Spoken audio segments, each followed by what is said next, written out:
নমস্কার বন্ধুরা, আমার রান্নাবাটি চ্যানেলে সবাইকে জানাচ্ছি স্বাগত। আজ আমি একটা রেসিপি নিয়ে এসেছি যার নাম হলো চিলি মাশরুম। এর জন্য কী কী লাগে দেখুন। আমি 400 গ্রাম মাশরুম নিয়ে নিয়েছি। এখানে নিয়েছি বড় সাইজে একটা পেঁয়াজ, বড় ক্যাপসিকামের হাফ নিয়েছি, বড় ইয়েলো ক্যাপসিকামের হাফ নিয়েছি, টমেটো নিয়েছি স্প্রিং অনিয়ন, আর এখানে কুচি কুচি করে 8 কোয়া রসুন নিয়েছি, হাফেরও হাফ আদা নিয়েছি, আর 6টা লঙ্কা নিয়েছি, কাঁচা লঙ্কা নিয়েছি। এরকম আপনারা ঝুড়ি ঝুড়ি করে কাটবেন। আমি এই মাশরুমটা একটু গরম জলে ভিজিয়ে নিয়েছি।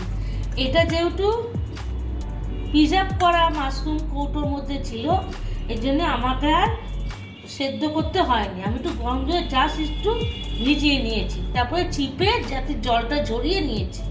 এবার আমি 1 চামচ দিলাম কর্নফ্লাওয়ার, 1 চামচ ময়দা, 1/2 চামচ গোলমরিচের গুঁড়ো নিয়ে নিয়েছি, অল্প একটু নুন। এবার আমি এটা মাখবো।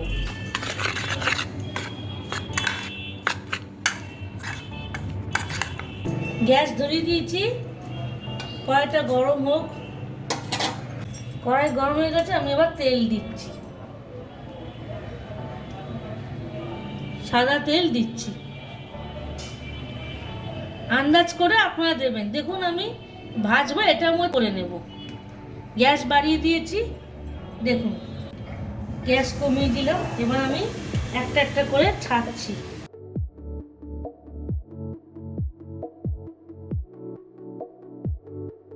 এবার আমি একটা একটা করে, গ্যাস কমানোই আছে, একটা একটা করে আমি তুলে দিচ্ছি। সব ভাজা হয়ে গেছে। আমি এই তেলের মধ্যে আমি কুচো আদা রসুন লঙ্কা দিয়ে দিচ্ছি।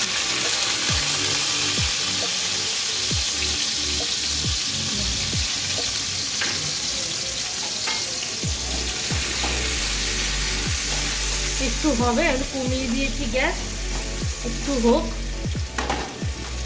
2 মিনিট পর আসছি। টমেটো সস দিচ্ছি 1 চামচ, অল্প একটু সোয়া সস দিচ্ছি, রেড চিলি সস দিচ্ছি অল্প,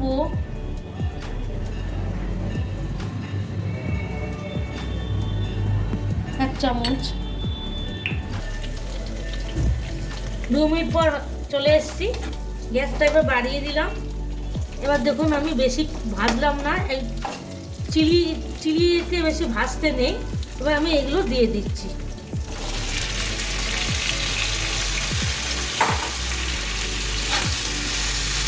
একটু হোক, 2 মিনিট পর আসছি। গ্যাসটা কমিয়ে দিলাম, 1 চামচ চিলি সস দিয়ে দিলাম,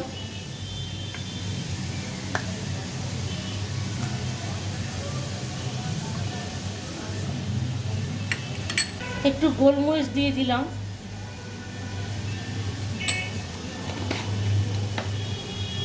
এইটা আমি সবজিতে দেব। 2 মিনিট পর এসে গেছি, গ্যাসটা বাড়িয়ে দিলাম। এখন আমার বেশি ভাজতে হয় না, একটু একটু ভাজা হয়েছে। এবার আমি এই সসটা দিয়ে দিলাম।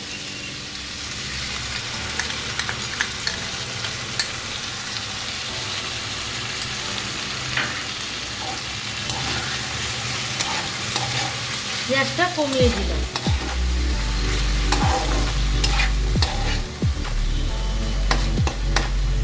গ্যাসটা বাড়িয়ে দিলাম। এবার এই মাশরুমগুলো আমি দিয়ে দিচ্ছি।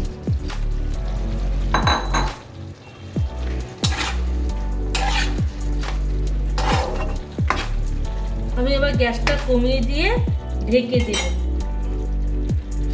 5 মিনিট পর আসছি।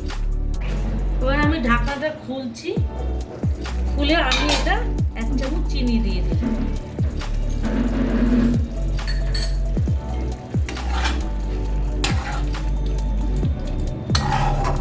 একটু নেড়ে দিলাম। আবার একটু ঢেকে দেব, 5 মিনিট পর আসছি। মিনিট হয়ে গেছে, এবার ঢাকনাটা খুলছি। দেখুন আমার চিলি মাশরুম হয়ে গেছে।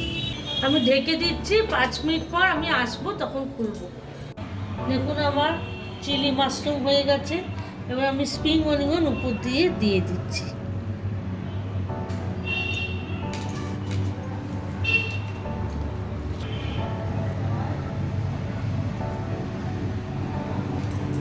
আমার চিলি মাশরুম রেডি। এই রেসিপিটা যদি আপনাদের ভালো লাগে তাহলে ছোট্ট করে লাইক করে দেবেন, কমেন্ট করে দেবেন এবং শেয়ার করে দেবেন। আমার চ্যানেলে যদি কোনো নতুন বন্ধু থেকে থাকে তাহলে তারাও জানি সাবস্ক্রাইব করতে ভুলবেন না। আমি আবার আসবো নতুন রেসিপি নিয়ে। তবে ভালো থাকবেন, সুস্থ থাকবেন। ধন্যবাদ।